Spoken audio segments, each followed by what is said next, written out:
Hello, wassalam. Ndugu zanguni, nimekuja sehemu hapa. Nimekuta kiukweli hii sehemu ni nzuri sana. Sehemu nakuta kuna vitabu mbalimbali vya kuongeza maarifa kichwani, vya kuongeza ujuzi, vya kumotivate, vya kufanya siku yako iende vizuri.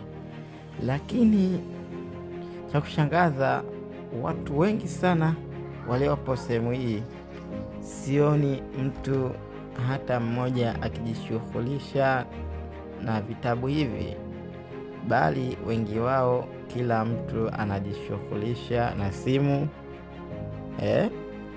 Ni kwa jinsi gani Afrika kama Afrika au Tanzania kiujumla hatujajengewa mazoea ya kusoma vitabu? Kwani nafika hatua mtu